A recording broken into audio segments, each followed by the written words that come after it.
ओम नमः शिवाय। आज हम वायवीय संहिता पूर्व खंड का अध्याय 16 से 24 शुरू करने जा रहे हैं। महादेव जी के शरीर से देवी का प्राकट्य और देवी के भूमध्य भाग से शक्ति का प्रादुर्भाव। वायु देवता कहते हैं, तदंतर महादेव जी महामेघ की गर्जना के समान मधुर गंभीर मंगलदायिनी एवं मनोहर वाणी में बोले, ब्राह्मण, तुमने इस समय प्रजाजनों की बुद्धि के लिए ही तपस्या की है। तुम्हारी इस तपस्या से मैं संतुष्ट हूँ और तुम्हें अभीष्ट वर देता हूँ। इस प्रकार परम उदार तथा स्वभावतः मधुर वचन कहकर देवेश्वर हर ने अपने शरीर के वाम भाग से देवी रुद्राणी को प्रकट किया। जिन दिव्य गुण संपन्ना देवी को ब्रह्मवेत्ता पुरुष परमात्मा शिव की पराशक्ति कहते हैं तथा जिनमें जन्म मृत्यु और जरा आदि विकारों का प्रवेश नहीं है, वे भवानी उस समय शिव के अंग से प्रकट हुईं, जिनका परम भाव देवताओं को भी ज्ञात नहीं है। वे समस्त देवताओं की भी अधीश्वरी देवी अपने स्वामी के अंग से प्रकट हुईं। उन लोक महेश्वरी परमेश्वरी को देखकर विराट पुरुष ब्रह्मा ने प्रणाम किया और उन सर्वज्ञा सर्वव्यापिनी सूक्ष्म सद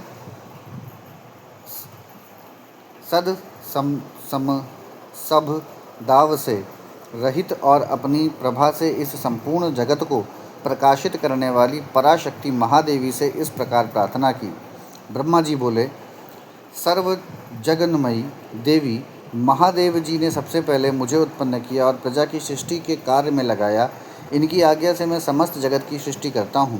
किंतु देवी, मेरे मानसिक संकल्प से रचे गए देवता आदि समस्त प्राणी बारंबार सृष्टि करने पर भी बढ़ नहीं रहे हैं।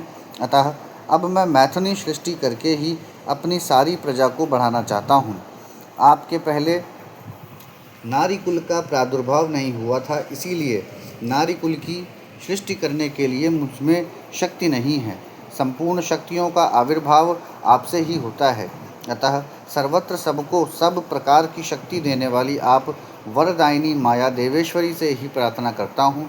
संसार भय को दूर करने वाली सर्वव्यापिनी देवी, इस चराचर जगत की वृद्धि के लिए आप अपने एक अंश से मेरे पुत्र दक्ष की पुत्री हो जाइए।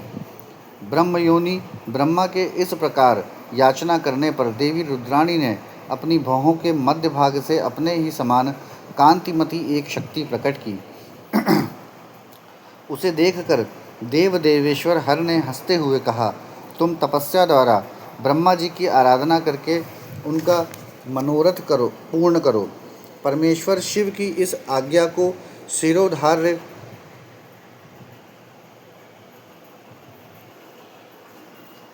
करके वह देवी ब्रह्मा जी की प्रार्थना के अनुसार दक्ष की पुत्री हो गईं। इस प्रकार ब्रह्मा जी को ब्रह्म रूपिणी अनुपम शक्ति देकर देवी शिवा महादेव जी के शरीर में प्रविष्ट हो गईं। फिर महादेव जी भी अंतर्ध्यान हो गए। तभी से इस जगत के भीतर स्त्री जाति में भोग प्रतिष्ठित हुआ और मैथुन द्वारा प्रजा की सृष्टि का कार्य चलने लगा। मुनिवरों, इससे ब्रह्मा जी को भी आनंद और संतोष प्राप्त हुआ। देवी से शक्ति के प्रादुर्भाव का यह सारा प्रसंग मैंने तुम्हें कह सुनाया। प्राणियों की सृष्टि के प्रसंग में इस विषय का वर्णन किया गया है। यह पुण्य की वृद्धि करने वाला है, अतः अवश्य सुनने योग्य है। जो प्रतिदिन देवी से शक्ति के प्रादुर्भाव की इस कथा का कीर्तन करता है, उसे सब प्रकार का पुण्य प्राप्त होता है तथा वह शुभ लक्षण पुत्र पाता है। यहाँ पर हमने अध्याय 16 समाप्त किया है। अब हम अध्याय 17 से 24 शुरू करने जा रहे हैं। भगवान शिव का पार्वती तथा पार्षदों के साथ मंदलाचल पर्वत पर जाकर रहना, शुंभ निशुंभ के वध के लिए ब्रह्मा जी की प्रार्थना से शिव का पार्वती को काली कहकर कुपित करना और काली का गौरी होने के लिए तपस्या के निमित्त जाने की आज्ञा मांगना। वायु देवता कहते हैं, इस प्रकार महादेव जी से ही सनातन पराशक्ति को पाकर प्रजापति ब्रह्मा मैथुनी सृष्टि करने की इच्छा लेकर स्वयं भी आधे शरीर से अद्भुत नारी और आधे शरीर से पुरुष हो गए। आधे शरीर से जो नारी उत्पन्न हुई थी वह उनसे सतरूपा ही प्रकट हुई थी। ब्रह्मा जी ने अपने आधे पुरुष शरीर से विराट को उत्पन्न किया। वे विराट पुरुष ही स्वयंभुव मनु कहलाते हैं। देवी शतरूपा ने अत्यंत दुष्कर तपस्या करके उद्दीप्त यश वाले मनु को ही पति रूप में प्राप्त किया। इसके पश्चात मनु के वंश तथा दक्ष यज्ञ विध्वंस आदि के प्रसंग सुनाकर वायु देवता ने यह बताया कि भगवान शंकर ने दक्ष तथा देवताओं के अपराध क्षमा कर दिए। तदंतर ऋषियों ने पूछा, प्रभो, अपने गणों तथा देवी के साथ अंतर्ध्यान होकर भगवान शिव कहाँ गए, कहाँ रहे और क्या करके विरत हुए। वायुदेव बोले, महर्षियों, पर्वतों में श्रेष्ठ और विचित्र कंदराओं से सुशोभित जो परम सुंदर मंदराचल है, वही अपनी तपस्या के प्रभाव से देवादिदेव महादेव जी का प्रिय निवास स्थान हुआ। उसने पार्वती और शिव को अपने सिर पर ढोने के लिए बड़ा भारी तप किया था और दीर्घकाल के बाद उसे उनके चरणारविंदों के स्पर्श का सुख प्राप्त हुआ। उस पर्वत के सौंदर्य का विस्तार पूर्वक वर्णन सहस्त्रों मुखों द्वारा 100 करोड़ वर्षों में भी नहीं किया जा सकता। उसके सामने समस्त पर्वतों का सौंदर्य तुच्छ हो जाता है। इसीलिए महादेव जी ने देवी का प्रिय करने की इच्छा से उस अत्यंत रमणीय पर्वत को अपना अंतःपुर बना लिया। इस सर्वश्रेष्ठ पर्वत का स्मरण करके रैम्भ्य आश्रम के समीप स्थित हुए अंबिका सहित भगवान त्रिलोचन वहाँ से अंतर्ध्यान होकर चले गए। मंदराचल के उद्यान में पहुंचकर देवी सहित महेश्वर वहाँ की रमणीय तथा दिव्य अंतपुरी की भूमियों में रमण करने लगे। जब इस तरह कुछ समय बीत गया और ब्रह्मा जी की मैथुनी सृष्टि के द्वारा जब प्रजाएं बढ़ गईं, तब शुंभ और निशुंभ नामक 2 दैत्य उत्पन्न हुए। वे परस्पर भाई थे। उनके तपोबल से प्रभावित हो परमेष्ठी ब्रह्मा ने उन दोनों भाइयों को यह वर दिया था कि इस जगत के किसी भी पुरुष से तुम मारे नहीं जा सकोगे। उन दोनों ने ब्रह्मा जी से यह प्रार्थना की थी कि पार्वती देवी के अंश से उत्पन्न जो अयोनिजा कन्या उत्पन्न हो, जिसे पुरुष का स्पर्श तथा रति नहीं प्राप्त हुई हो, तथा जो अलग्ध पराक्रम से संपन्न हो, उसके प्रति काम भाव से पीड़ित होने पर हम युद्ध में उसी के हाथों मारे जाएं। उनकी इस प्रार्थना पर ब्रह्मा जी ने तथास्तु कहकर स्वीकृति दे दी। तभी से युद्ध में इंद्र आदि देवताओं को जीतकर उन दोनों ने जगत को अनीतिपूर्वक वेदों के स्वाध्याय और वष्टकार यज्ञ आदि से रहित कर दिया। तब ब्रह्मा ने उन दोनों के वध के लिए देवेश्वर शिव से प्रार्थना की, प्रभु, आप एकांत में देवी की निंदा करके भी जैसे तैसे उन्हें क्रोध दिलाइए और उनके रूप रंग की निंदा से उत्पन्न हुई काम भाव से रहित कुमारी स्वरूपा शक्ति को निशुंभ और शुंभ के वध के लिए देवताओं को अर्पित कीजिए। ब्रह्मा जी के इस तरह प्रार्थना करने पर भगवान नीललोहित रुद्र एकांत में पार्वती की निंदा सी करते हुए मुस्कुरा कर बोले, तुम तो काली हो।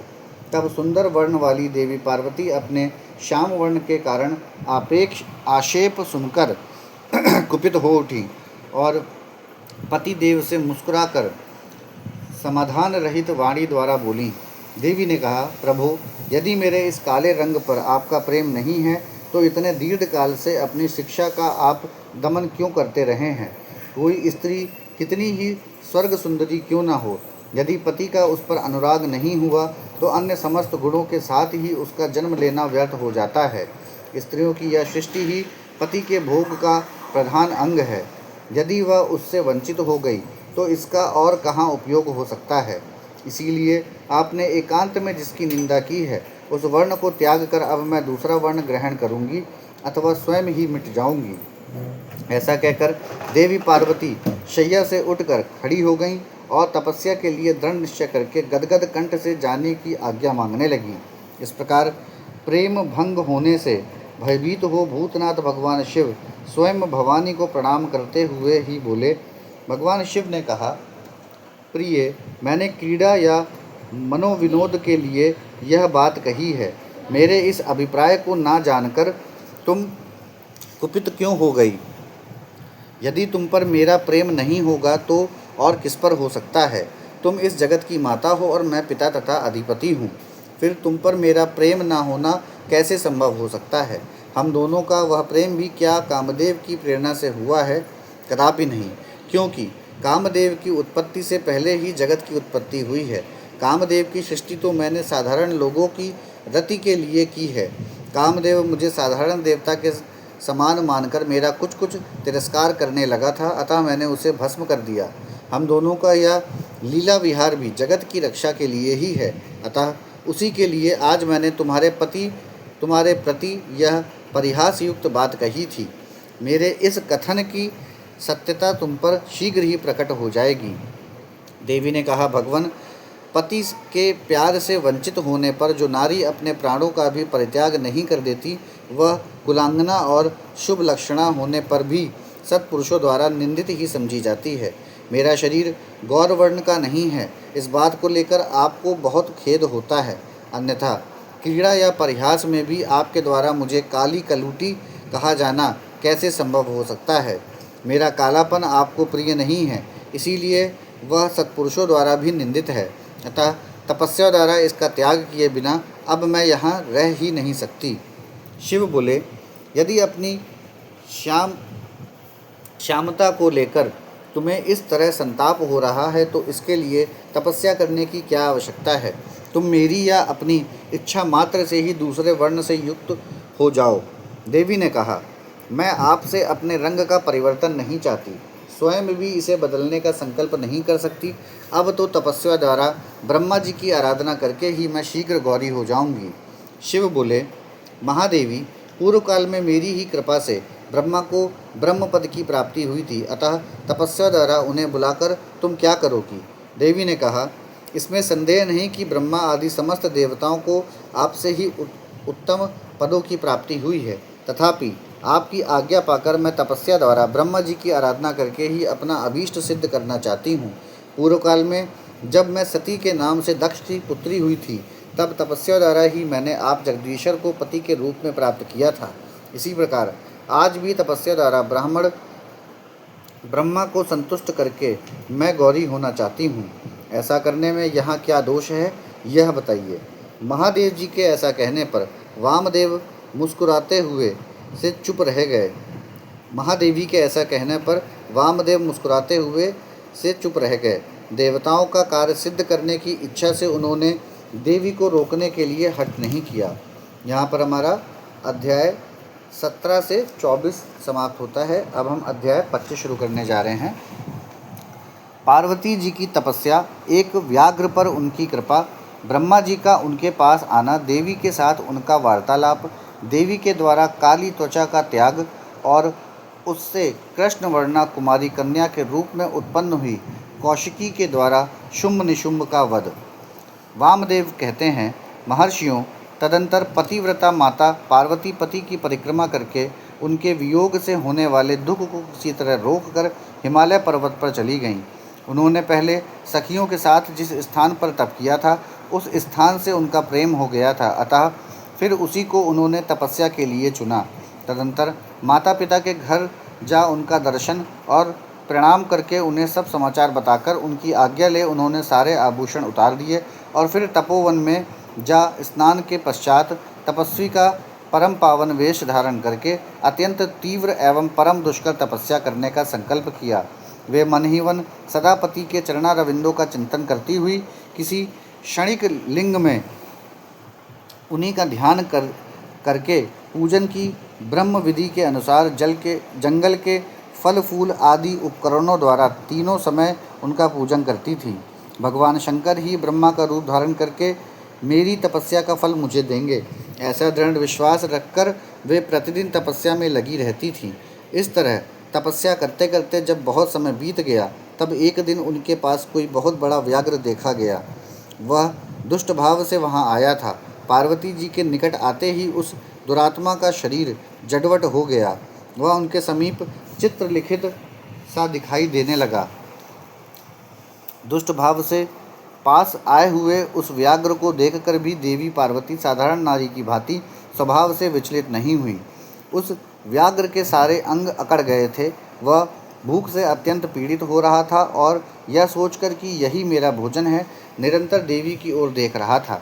देवी के सामने खड़ा खड़ा वह उनकी उपासना सी करने लगा। इधर देवी के हृदय में सदा यही भाव आता था कि यह व्याघ्र मेरा ही उपासक है, दुष्ट वन जंतुओं से मेरी रक्षा करने वाला है। यह सोचकर वे उस पर कृपा करने लगी। उन्हीं की कृपा से उसके तीनों प्रकार के मल तत्काल नष्ट हो गए। फिर तो उस व्याघ्र को सहसा देवी की के स्वरूप का बोध हुआ। उसकी भूख मिट गई और उसके अंगों की जड़ता भी दूर हो गई। साथ ही उसकी जन्म सिद्धि दुष्टता नष्ट हो गई और उसे निरंतर तृप्ति बने रहने लगी। उस समय उत्कृष्ट रूप से अपनी कृतार्थता का अनुभव करके वह तत्काल भक्त हो गया और उन परम परमेश्वरी की सेवा करने लगा। अब वह अन्य दुष्ट जंतुओं को खदेड़ता हुआ तपोवन में विचरने लगा। इधर देवी की तपस्या बढ़ी और तीव्र से तीव्रतर होती गई। देवता शुंभ आदि दैत्यों के दुराग्रह से दुखी हो ब्रह्मा जी की शरण में गए। उन्होंने शत्रु पीड़न जनित अपने दुखों को उनसे निवेदन किया। शुंभ और निशुंभ वरदान पाने के घमंड से देवताओं को जैसे जैसे दुख देते थे, वह सब सुनकर ब्रह्मा जी को उन पर बड़ी दया आई। उन्होंने दैत्यवध के लिए भगवान शंकर के साथ हुई बातचीत का स्मरण करके देवताओं के साथ देवी के तपोवन को प्रस्थान किया। वहाँ सुरश्रेष्ठ ब्रह्मा ने उत्तम तप में परिनिष्ठित परमेश्वरी पार्वती को देखा। वे संपूर्ण जगत की प्रतिष्ठा सी जान पड़ती थीं। अपने श्रीहरि के तथा रुद्रदेव के भी जन्मदाता पिता महामहेश्वर की भार्या आर्या जगत माता गिरिजानंदिनी पार्वती जी को ब्रह्मा जी ने प्रणाम किया। देवगणों के साथ ब्रह्मा जी को आया देख देवी ने उनके योग्य अर्घ्य देकर स्वागत आदि के द्वारा उनका सत्कार किया। बदले में उनका भी सत्कार और अभिनंदन करके ब्रह्मा जी अनजान की भांति देवी की तपस्या कारण पूछने लगे।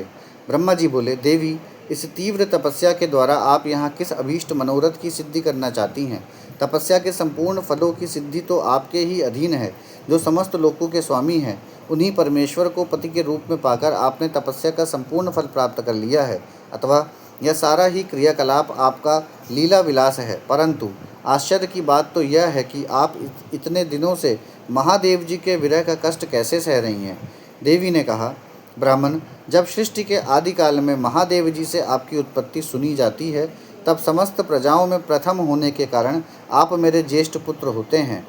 फिर जब प्रजा की वृद्धि के लिए आपके ललाट से भगवान शिव का प्रादुर्भाव हुआ, तब आप मेरे पति के पिता और मेरे ससुर होने के कारण गुरुजनों की कोटि में आ जाते हैं। और जब मैं यह सोचती हूँ कि स्वयं मेरे पिता गिरिराज हिमालय आपके पुत्र हैं, तब आप मेरे साक्षात पितामह लगते हैं, लोक पितामह।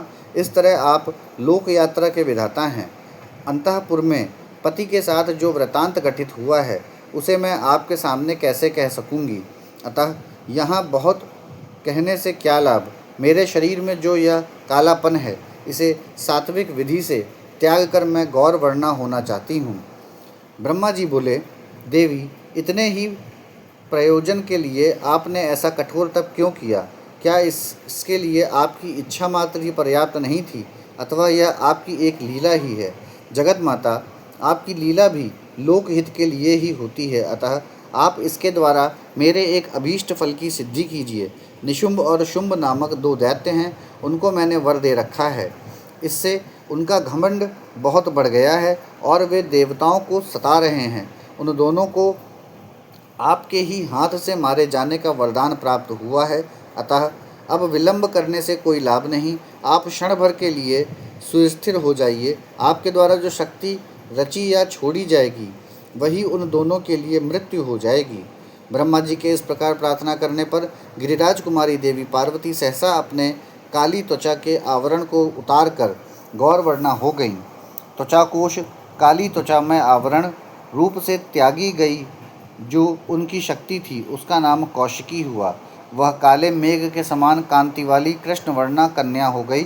देवी की वह मायामयी शक्ति ही योग निद्रा और वैष्णवी कहलाती है। उसके 8 बड़ी बड़ी भुजाएं थीं। उसने उन हाथों में शंख, चक्र और त्रिशूल आदि आयुध धारण कर रखे थे। उस देवी के 3 रूप हैं, सौम्य, घोर और मिश्र। वह 3 नेत्रों से युक्त थी। उसने मस्तक पर अर्धचंद्र का मुकुट धारण कर रखा था। उसे पुरुष का स्पर्श तथा रति का योग नहीं प्राप्त था और वह अत्यंत सुंदरी थी। देवी ने अपनी इस सनातन शक्ति को ब्रह्मा जी के हाथ में दे दिया। वहीं दैत्य प्रवर शुंभ और निशुंभ का वध करने वाली हुई। उस समय प्रसन्न हुए ब्रह्मा जी ने उस पराशक्ति को सवारी के लिए एक प्रबल सिंह प्रदान किया जो उनके साथ ही आया था। उस देवी के रहने के लिए ब्रह्मा जी ने विंध्य गिरि पर वास स्थान दिया और वहाँ नाना प्रकार के उपचारों से उनका पूजन किया। विश्वकर्मा ब्रह्मा के द्वारा सम्मानित हुई वह शक्ति अपनी माता गौरी को और ब्रह्मा जी को क्रमशः प्रणाम करके अपने ही अंगों से उत्पन्न और अपने ही समान शक्तिशालिनी बहुसंख्यक शक्तियों को साथ ले दैत्यराज शुंभ निशुंभ को मारने के लिए उद्यत होकर विंध्य पर्वत को चली गईं। उसने सम्रांगण में उन दोनों दैत्यराज्यों को मार गिराया। उस युद्ध का अन्यत्र वर्णन हो चुका है, इसीलिए उसकी विस्तृत कथा यहाँ नहीं कही गई। दूसरे स्थलों से उसकी ऊहा कर लेनी चाहिए। अब मैं प्रस्तुत प्रसंग का वर्णन करता हूँ। यहाँ पर हमारा अध्याय 25 समाप्त होता है। अब हम अध्याय 26 शुरू करने जा रहे हैं। गौरी देवी का व्याघ्र को अपने साथ ले जाने के लिए ब्रह्मा जी से आज्ञा मांगना, ब्रह्मा जी का उसे दुष्कर्मी बताकर रोकना, देवी का शरणागत को त्यागने से इनकार करना, ब्रह्मा जी का देवी की महत्ता बताकर अनुमति देना और देवी का माता पिता से मिलकर मंदराचल को जाना। वायु देवता कहते हैं, कौशिकी को उत्पन्न करके उसे ब्रह्मा जी के हाथ में देने के पश्चात गौरी देवी ने प्रत्युपकार के लिए पितामह से कहा। देवी बोली, क्या आपने मेरे आश्रम में रहने वाले इस व्याघ्र को देखा है? इसने दुष्ट जंतुओं से मेरे तपोवन की रक्षा की है। यह मुझमें अपना मन लगाकर अनन्य भाव से मेरा भजन करता रहा है, अतः इसकी रक्षा के सिवा दूसरा कोई मेरा प्रिय कार्य नहीं है। यह मेरे अंतःपुर में विचरने वाला होगा। भगवान शंकर इसे प्रसन्नतापूर्वक गणेश्वर का पद प्रदान करेंगे। मैं इसे आगे करके सखियों के साथ यहाँ से जाना चाहती हूँ। इसके लिए आप मुझे आज्ञा दें, क्योंकि आप प्रजापति हैं। देवी के ऐसा कहने पर उन्हें भोली भाली जान हंसते और मुस्कुराते हुए ब्रह्मा जी उस व्याघ्र की पुरानी क्रूरतापूर्ण करतूतें बताते हुए उसकी दुष्टता का वर्णन करने लगे। ब्रह्मा जी ने कहा, देवी, कहाँ तो पशुओं में क्रूर व्याघ्र और कहाँ यह आपकी मंगलमयी कृपा। आप विषधर सर्प के मुख में साक्षात अमृत क्यों सींच रही हैं? यह केवल व्याघ्र के रूप में रहने वाला कोई दुष्ट निशाचर है। इसने बहुत सी गौओं और तपस्वी ब्राह्मणों को खा डाला है। यह उन सबको इच्छानुसार ताप देता हुआ मनमाना रूप धारण करके विचरता है, अतः इसे अपने पाप कर्म का फल अवश्य भोगना चाहिए। ऐसे दुष्टों पर आपको कृपा करने की क्या आवश्यकता है? इस स्वभाव से ही कलुषित चित्त वाले दुष्ट जीव से देवी को क्या काम है? देवी बोली, आपने जो कुछ कहा है वह सब ठीक है, यह ऐसा ही सही, तथापि मेरी शरण में आ गया है, अतः मुझे इसका त्याग नहीं करना चाहिए। ब्रह्मा जी ने कहा, देवी, इसकी आपके प्रति भक्ति है। इस बात को जाने बिना ही मैंने आपके समक्ष इसके पूर्व चरित्र का वर्णन किया है। यदि इसके भीतर भक्ति है तो पहले के पापों से इसका क्या बिगड़ने वाला है? क्योंकि आपके भक्त का कभी नाश नहीं होता। जो आपकी आज्ञा का पालन नहीं करता वह पुण्यकर्मा होकर भी क्या करेगा?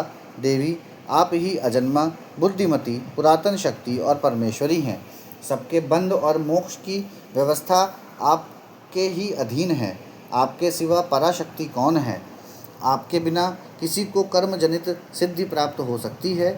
आप ही असंख्य रुद्रों की विविध शक्ति हैं। शक्ति रहित कर्ता काम करने में कौन सी सफलता प्राप्त करेगा?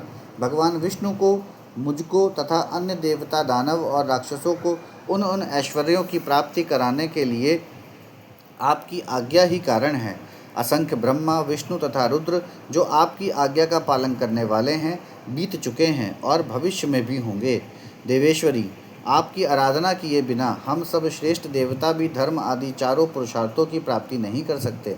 आपके संकल्प से ब्रह्मत्व और स्थारत्व का तत्काल व्यत्यास फेरबदल भी हो सकता है, अर्थात ब्रह्म स्थवर वृक्ष आदि हो जाता है और स्थावर ब्रह्मा, क्योंकि पुण्य और पाप के फलों की व्यवस्था आपने ही की है।